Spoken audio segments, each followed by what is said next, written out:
Hello guys, welcome back to the channel. आज की video में हम दोबारा करेंगे software project management and this is the last video of this subject. तो आज की वीडियो में हम करेंगे managing contracts and people, last topic, जो हमारा यूनिट 3 का लास्ट टॉपिक भी है। और इस सब्जेक्ट से मैं लास्ट वीडियो पोस्ट कर रही हूँ ये वाली, बिकॉज मैंने और सारे आपको मेरे यूट्यूब चैनल पे सारी वीडियोस आपको मिल जाएंगी सारी यूनिट्स की, और जितनी भी यूनिट्स हैं उनके सब पार्ट्स में आपको उतनी वीडियोस मिल जाएंगी। And we are doing this for MDU as per the MDU syllabus. So let's get started. So guys, अगर आपने मेरी पिछले वीडियोस देखी हो, so I have already told कि मेरे पास इस यूनिट के और फोर्थ यूनिट के और थर्ड यूनिट के नोट्स नहीं है। सो जो मैंने प्रीवियस वीडियोस बनाई है इन 2 यूनिट्स पे, वो दोनों चैट जीपीटी से बनाई है, बिकॉज मेरे पास नोट्स नहीं थे। और बाकी 2 यूनिट्स हैं वो मैंने अपनी टीचर के नोट से बनाई है। So it is just according to the syllabus and उसमें बहुत ज़्यादा अच्छे से एक्सप्लेनेशन है। बट इस वाले के लिए अब हम देखते हैं एज़ पर एग्ज़ाम परस्पेक्टिव, तो मैंने सारी चीज़ उस हिसाब से निकाली है। तो कंटेंट सारा एलैबोरेटेड रहेगा और विद एग्जाम्पल रहेगा। ओके, तो आज हम देख रहे हैं managing contract and managing people, जिसमें सबसे पहला हमारा सब टॉपिक है मैनेजिंग कॉन्ट्रैक्ट्स। तो कॉन्ट्रैक्ट्स होता क्या है, सबसे पहले वो देख लेते हैं कॉन्ट्रैक्ट की डेफिनेशन। कॉन्ट्रैक्ट एक काइंड ऑफ आपका लीगली बाइंडेड एग्रीमेंट होता है बिटवीन 2 पार्टीज। मतलब अगर मान लो फॉर एग्जांपल आपके और मेरे बीच में कॉन्ट्रैक्ट हो रहा है कि मेरे को डेली की 3 वीडियोस डालनी ही डालनी है, and you guys are paying me certain amount of money और समथिंग इस टाइप का, आप मुझे कुछ दे रहे हो, तो वो एक काइंड ऑफ कॉन्ट्रैक्ट हो जाएगा कि मैं डेली की 3 वीडियोस डालूंगी and I will be getting this certain amount of likes और कमेंट्स ऑन माई वीडियोस। ठीक है, तो वो एक कॉन्ट्रैक्ट हो जाता है। सिमिलरली जब सॉफ्टवेयर की हम बात करें, तो यूजुअली सॉफ्टवेयर डेवलपमेंट कंपनी और क्लाइंट के बीच में या वेंडर के बीच में एक कॉन्ट्रैक्ट होता है, जिसमें आप किसके लिए कॉन्ट्रैक्ट होगा, ऑफ कोर्स जो प्रोडक्ट और सर्विसेज हम प्रोवाइड कर रहे हैं एज अ सॉफ्टवेयर डेवलपर, तो उसके लिए एक कॉन्ट्रैक्ट होता है। ठीक है, अब कॉन्ट्रैक्ट किस लिए होता है, ठीक है, ये एक उसमें आप सारी चीज़ बताते हो दैट वी आर कॉन्ट्रैक्टिंग कि जैसे मैंने बताया कि मैं एक दिन में 3 वीडियोस डालूंगी, तो सिमिलरली एक मैं बोल रही हूँ कि फॉर एग्जांपल मेरे पास एक कंपनी है and I have a client who is asking for some deliverables within specific duration, and he needs some kind of quality standards and financial clarity is there that the client is paying me certain amount of money or I will be getting certain amount of money after delivering the required product to the client। ठीक है, तो ये सारी चीज़ होती है। Next we have types of contracts की contracts होते कैसे हैं। अब इसमें ये होता है, सबसे पहले हमारे पास 4 टाइप्स ऑफ कॉन्ट्रैक्ट आते हैं, जिसमें first we have price fix contract. अब इसमें ये होता है कि टोटल फिक्स जितनी भी कॉस्टिंग आती है, ठीक है, वो मैं क्लाइंट को एडवांस में ही बता देती हूँ, जिसमें क्लाइंट जो होता है हमारा वो लो रिस्क पे रहता है, whereas the developer is on the high risk. क्योंकि देखो, अब डेवलपिंग के टाइम पे आपको कई बार होता है कि हर टाइम चीज़ें स्मूथ चलें, दैट इज़ नॉट पॉसिबल। तो कई बार ये होता है कि हम प्लान ना करके भी हम प्लान करके भी कई बार कई सारी प्रॉब्लम्स में स्टक हो जाते हैं। तो इसलिए क्लाइंट तो अपना वो रहता है, मतलब फ्री ऑफ माइंड रहता है that he has to pay that certain amount that was fixed earlier. But developer के लिए ये रिस्क हो जाता है कि he has to be in budget, वो बजट से ओवर बजट ना चला जाए। तो यहाँ पे ये प्रॉब्लम्स रहती हैं। Then we have time and material contract. अब इसमें क्या होता है, इसमें ये होता है कि आपको पे उस हिसाब से करा जाएगा on what time you working on. ठीक है, जो आपके एक्चुअल वर्क आवर्स हैं और मटेरियल आप किस टाइप का यूज़ कर रहे हो, डेवलपर को उस हिसाब से पेमेंट की जाती है। बट ये आपका क्या रहता है, ये फ्लेक्सिबल रहता है, but it is cost uncertain. क्योंकि मान लो फॉर एग्जाम्पल हमारा जो क्लाइंट था उसका बजट था 1 लाख रुपीज़ का, and according to the working hours and material use we have charged him 1.5 lakhs. तो वहाँ पे उसको 50,000 का लॉस हो जाएगा और it will be over budget. तो वो क्लाइंट के परस्पेक्टिव से थोड़ा कॉस्टली पड़ जाता है। Then we have cost reimbursement contract, जिसमें क्या होता है, क्लाइंट जो होता है वो एक्चुअल कॉस्ट का प्लस प्रॉफिट मार्जिन हमें पे करता है, which we have used on the project scope जब अनक्लियर था तो उस पर वो एक्चुअल कॉस्ट और प्रॉफिट मार्जिन हमें पे कर देता है, ठीक है। Next we have unit price contract. इसमें क्या होता है, इसमें ना आप एक पर्टिकुलर अपना यूनिट दोगे, या फॉर एग्जांपल मैं एक मॉड्यूल डिलीवर करूँगी और वो जैसे ही वो चीज़ डिलीवर हो जाएगी तो उसका जितना कॉस्टिंग थी वो मेरे को मिल जाएगी। फॉर एग्जांपल मैंने फ्रंट एंड बना दी तो मेरे को फ्रंट एंड का कॉस्ट मिल जाएगा, ठीक है। I have design the UI और UX और सिमिलरली द फ्रंट एंड, तो वो चीज़ मुझे मिल जाएगी, उसके लिए मतलब पे मिल जाएगा। And if I have created some algorithms और kind of some back end portion, then I will be paid for that particular unit, ठीक है। तो ये सारी चीज़ रहती है इसमें। उसके बाद आता है हमारे पास स्टेजेस इन कॉन्ट्रैक्ट प्लेसमेंट। अब इसमें क्या होता है कि हमारे पास कुछ स्टेजेस, या मैं इसको साइकिल ऑफ कॉन्ट्रैक्ट प्लेसमेंट बोल लूँ, कि एक्चुअल में कॉन्ट्रैक्ट्स जब हम वो करते हैं, कॉन्ट्रैक्ट्स हम डिफाइन करते हैं, तो हमारे पास क्या साइकिल रहता है उसका, ठीक है। So we have 6 phases, way first is requirement identification. जितना अभी तक हमने सारी लाइफ साइकिल SDLC और STLC वगैरह सब चीज़ों में हमने देखा। So we have some kind of identification of requirements and what is the requirement of the client. Then we have vendor selection, next step, and last में थर्ड हमारे पास रहता है रिक्वेस्ट फॉर प्रपोजल, ठीक है। फिर हमारे पास है इवैल्यूएशन एंड नेगोशिएशन। अब इसमें क्या होता है कि ना, इवैल्यूएशन और नेगोशिएशन में हम ये देखते हैं कि what is our budget and what kind of tools we will be using, तो वो सारी चीज़ रहती हैं इसमें। Then we have contract awards, और लास्ट में हमारा project execution. Then we have typical terms of contract, जिसमें सबसे पहले आता है स्कोप ऑफ प्रोजेक्ट, कि what is the scope of project, like what are the expected benefits that we can extract from the project. मतलब हम project बना किस ले रहे हैं, उसका क्या यूज़ है, रियल वर्ल्ड में क्या यूज़ है, तो वो सारी चीज़ रहती है। Second is deliverables. डिलीवरेबल्स होता है आपका कि like what is the actual product that we are delivering, ठीक है। फिर हमारे पास है payment schedule, where we are scheduling the payment that at what time of period that we will be getting payment. For example अगर मैं अपना लेके चल रही हूँ कि मेरे पास ये वाला है, ठीक है, यूनिट प्राइस कॉन्ट्रैक्ट में एक साइन करवा रही हूँ अपने क्लाइंट से, then I will be having some payment schedule, कि अगर मैंने फ्रंट एंड का कुछ टाइम मैंने लेके चल रही हूँ मैं ड्यूरेशन, फॉर एग्जांपल मैंने 2 weeks में अपना फ्रंट एंड डेवलप कर दिया है, then I will be getting some payment after 2 weeks, okay. तो वो हो जाएगा हमारा। Then we have time schedule, where we will be assigning some duration for each task, कि हमें ये टास्क या ये मॉड्यूल या this unit of work we have to complete that in certain duration of time. Secondly, we have quality standards, where we use like international standards for quality. तो उसके लिए हम ISO 9001 या ISO 9126 का use करते हैं, जो कि अगर आप मेरी वो वाली वीडियो देखोगे क्वालिटी स्टैंडर्ड्स वाली, दैट इज़ यूनिट 4, तो उसमें आपको ज़्यादा अच्छे से समझ आएगा, because we have defined not lots of but some of quality standards है, ठीक है। नेक्स्ट आता है हमारे पास इंटेलेक्चुअल प्रॉपर्टी राइट्स, फिर है हमारे पास कॉन्फिडेंशियलिटी, और फिर रहता है हमारे पास पेमेंट ऑफ डिलेज। अब इसमें क्या होता है, जो इंटेलेक्चुअल प्रॉपर्टी राइट्स होते हैं, बेसिकली इसमें यह रहता है आपका कि अगर आपकी प्रॉपर्टी है, ठीक है, उसको अगर आपने वो चीज़ बनाई है that is authorize to you, उसकी आपकी जगह उसको कोई और नहीं ले सकता, ठीक है। या फिर मैं ये नहीं बोल सकती, मान लो मैं किसी अदर पर्सन ने बनाया प्रोजेक्ट, बट मैं उसका खुद ही क्रेडिट खा जाऊँ उसका, तो वो नहीं होता। तो it has some kind of property rights.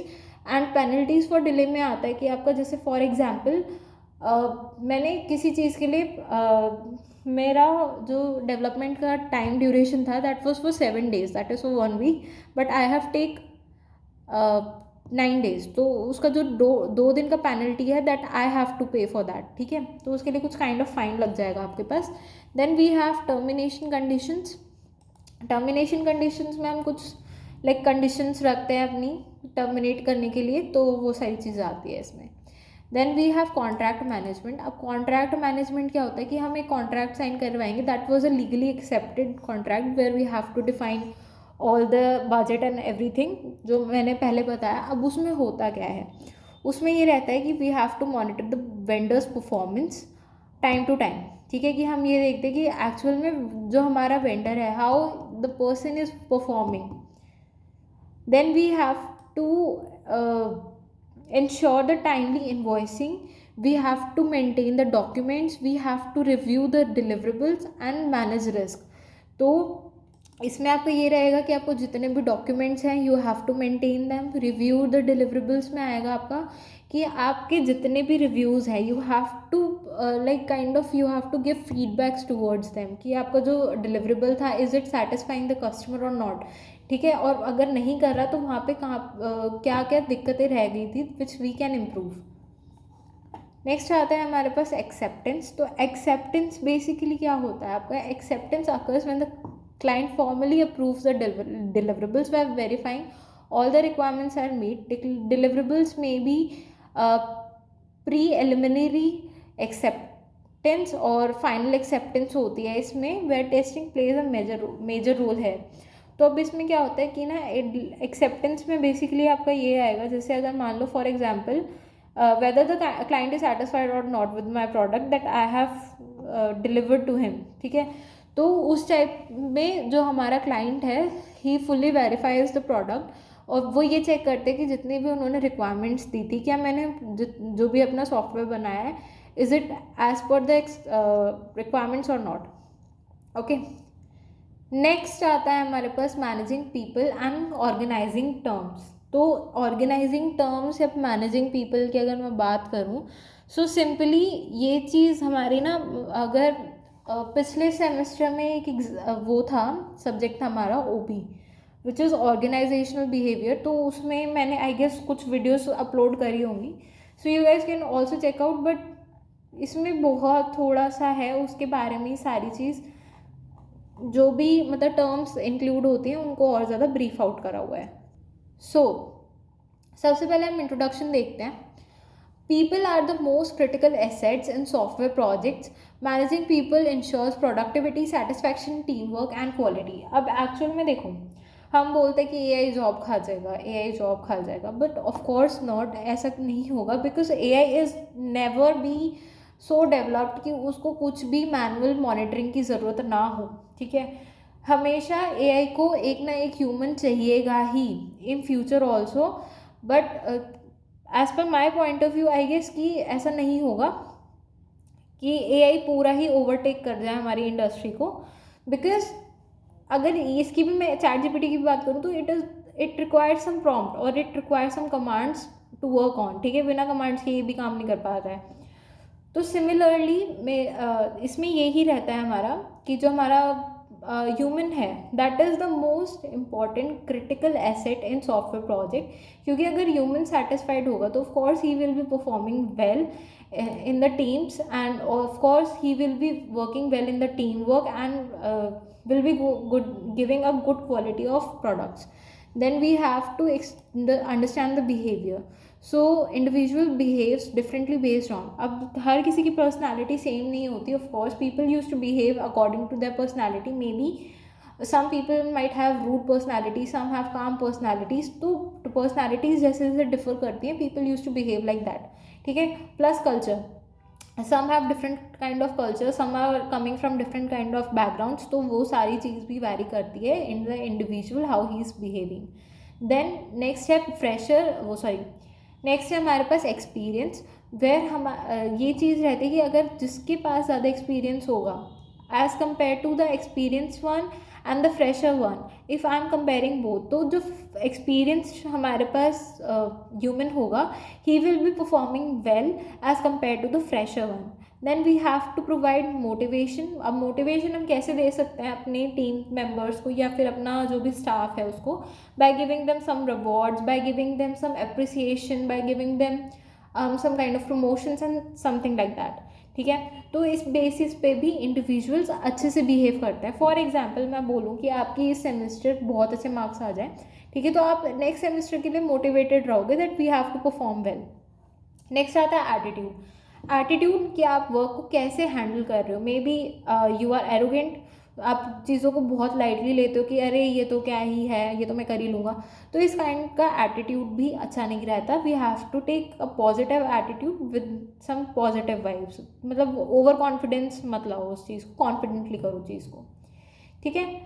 और जो हमारे मैनेजर्स होते हैं, ही और she should understand these factors for effective communication and conflict resolution. Then we have organizational behaviour, जो मैंने पहले बताया कि हमारा एक सब्जेक्ट था. So it is a study of human behaviour with organization, that how the humans are behaving with in an organization. And अब इससे इम्प्रूव क्या होता है, if a person is behaving well in an organization, that he or she can also improve their productivity, their communication, their job satisfaction level and their leadership. ठीक है. और organisation में जब हम काम करते हैं, than that when we start working in with in an organization, then we can also improve these 4 qualities among our selves. ठीक है. अब हमें चाहिए कि selecting a right person for job, this is the next topic. तो अब इसमें क्या होता है, there are certain methods where we can select certain right person for a job. We can conduct interviews, technical test, psychometric test and reference check. अब इसमें क्या होता है, देखो for example as a last year student, मेरे को पता है कि जो भी अगर लास्ट ईयर के स्टूडेंट्स इस वीडियो को देख रहे हैं, so you might have gone for some interviews, तो आपको पता होगा अभी तक कि इंटरव्यूज़ एक्चुअल में कंडक्ट कैसे होते हैं. सो इंटरव्यू प्रोसेस में सबसे पहले क्या होता है, आजकल जो अभी मैंने रिसेंट इंटरव्यूज़ दिए हैं उसमें मेरे साथ ये हुआ that I have to face the right, I have to give some aptitude test. ठीक है. उसके बाद मेरा जैसे डायरेक्ट इंटरव्यू हुआ, तो उसके बेसिस पे आपको सिलेक्ट करा जाएगा कि आप सिलेक्टेड हो या नहीं हो. Then we have some technical test where आप कोडिंग अपनी करके दिखाओगे, if you are performing well और नॉट. और अगर हम वेल परफॉर्म नहीं कर पाते हैं, then if someone else is performing well, then he और she might be selected as the right person for the job. ठीक है. उसके बाद हमारा है reference check. For example that someone has more references as compare to me. ठीक है. मैं अपना एग्जाम्पल ले रही हूँ. मेरे पास कोई रेफरेंस नहीं है, बट मेरे साथ वाले के पर्सन के पास बहुत ज़्यादा रेफरेंस है. So he has more chance to get selected for the job. Then we have instructions in better methods. New employees must be trained in tools, technologies, coding practices, organizational process. अब इसमें क्या होता है, जैसे अगर मैंने किसी फ्रेशर को एम्प्लॉय किया, फॉर एग्जांपल मैंने यहाँ से अपने सिलेक्ट कर लिया एक पर्सन, देन ही और she might be getting some job in some kind of company. But उनको एक्चुअल में ये हमें बताना होता है कि हम कौन से टूल्स अपनी डेवलपमेंट ऑर्गेनाइजेशन में यूज़ कर रहे हैं, what kind of technologies we are using, what kind of coding practices we are having, and organization में प्रोसेस क्या रहता है पूरा. तो इससे क्या होगा, जो भी आपका ट्रेनिंग प्रोसेस रहता है, then it will ensure some uniformity and efficiency. Okay. Then we have motivation, जो मैंने पहले बताया कि मोटिवेटेड एम्प्लॉयज़ अनमोटिवेटेड एम्प्लॉयज़ से बेटर परफॉर्म करेगा. तो अब उसके लिए हम क्या कर सकते हैं, हम उनको रिवॉर्ड्स दे सकते हैं, हम उनको प्रमोशंस दे सकते हैं. Then we can also give them some skill development opportunities where we can hire some kind of candidates. For example, we can give them certain amount of trainings that you are hired or you are selected from a bunch of people. तो उससे वो रहेगा कि हमें ही select किया उन्होंने. ठीक है. We can also give positive work environment, कि मतलब ज़्यादा लड़ाई मत करो या बहुत ज़्यादा वर्कलोड मत डालो, सो दैट कि जो हमारे individuals who are working with us, they are also motivated. Next आता है हमारे पास वर्किंग ग्रुप. अब वर्किंग इन ग्रुप से क्या होता है, देखो ये चीज़ ना प्रैक्टिकली समझने की बात है, that if you are working individually and whether you are working in group, अगर 3 लोगों का भी ग्रुप है तो 3 दिमाग हैं. ठीक है. और 3 दिमाग कुछ तो नया सोचेंगे, इनोवेटिव सोचेंगे, बट एक दिमाग सिर्फ एक ही बाउंड्री तक सोचेगा. बट अगर 3 लोग काम कर रहे हैं, then they have 3 brains and they will of course think beyond like boundaries. Okay. तो इसमें क्या होता है, जब हम so when we are working in a group, we have knowledge sharing, we have creativity, we have more faster problem solving. क्योंकि अगर एक का दिमाग नहीं चल रहा तो ऑफ कोर्स हो सकता है कि किसी के पास तो कुछ आइडिया होगा. ठीक है. तो वो सारी चीज़ आती है इसमें. Then we have becoming a team. अब बिकमिंग अ टीम का क्या मतलब होता है? A group becomes team. एक ग्रुप टीम कब बन जाता है? When they share common goals. मतलब फॉर एग्जाम्पल मेरे पास बहुत सारा ग्रुप था, उसमें से मैंने कुछ पोर्शन ऑफ पीपल निकाल लिए who will be doing my front end work, so they are assigned as a team of front end team, and some people from the group I have assigned them a task of back end development, so that will be my back end team. तो इस type से हम groups को teams में divide कर देते हैं और they have some common goals, they have mutual trust, they participate in decision making, they have clearly defined goals. ठीक है. इफेक्टिव टीम्स जो हमारी होती हैं they produce high quality results. Next आता है हमारे पास डिसीजन मेकिंग. डिसीजन मेकिंग में आपका क्या होता है? It involve selecting the best possible solution. कि मतलब इसमें टाइप्स ऑफ डिसीजन मेकिंग्स होते हैं, इसको आप और इलेबोरेट कर सकते हो. You guys can check that out. और आप मेरे को कमेंट सेक्शन में भी बता सकते हो कि ऑटोक्रेटिक क्या होता है, डेमोक्रेटिक क्या होता है, कंसेंसस बेस्ड क्या होता है, डेटा ड्राइवन क्या होता है. So it is a kind of a homework for you. Okay. Then we have a leader. So leader is the one who guides the team, who leads the team, who influence the behavior. और मतलब मेरे को ऐसा लगता है कि जो leader होता है he should have good communication skills and good convincing power also. And he might also be मतलब ना उसको situation के हिसाब से होना चाहिए. ऐसा नहीं कि भाई सारा काम मैं ही कर लूँगा आप आराम करो, ऐसा नहीं होना चाहिए. he should have convincing power कि अगर आपको ये काम assign किया है then you have to do it.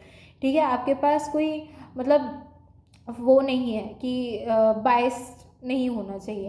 And the leader should also listen to all the opinions. Then he should not be bias कि मैं नहीं, अगर मेरे को ये इंसान पसंद नहीं है then I am not taking his opinion. ऐसा बिल्कुल भी नहीं होना चाहिए. He should always listen to everyone. ठीक है. क्योंकि लीडर के, मैं ये नहीं बोल रही कि लीडर हमेशा ही परफेक्ट होगा. मे बी जो और लोग हैं उनके पास भी कुछ इनोवेटिव आइडियाज़ होंगे, but leader should always have that power or that kind of attitude to listen everyone. okay. तो वो सारा आपका लीडरशिप में आता है. Then we have last which is organizational structure. इसमें काफ़ी ज़्यादा और एलैबोरेट करके you can also draw some kind of diagrams in this, but यहाँ पे हम थोड़ा सा पढ़ेंगे. We have 3 organizational structures defined है. So we have functional structure, जिसमें आपका क्या रहता है कि फंक्शंस के अकॉर्डिंग हम लोगों को डिवाइड कर देंगे. तो इसमें डिपार्टमेंट्स होते हैं, जैसे आपका HR डिपार्टमेंट होगा, आपका IT डिपार्टमेंट होगा, आपका फाइनेंस डिपार्टमेंट होगा. उसके बाद है हमारे पास नेक्स्ट है project based structure. Project based structure में आपका क्या होता है? वे teams are created specially for each project. ठीक है. Then we have matrix structure, जहाँ पे हमारे जो एम्प्लॉयज़ होते हैं उनको अपने project manager and they have to report to their department manager as well.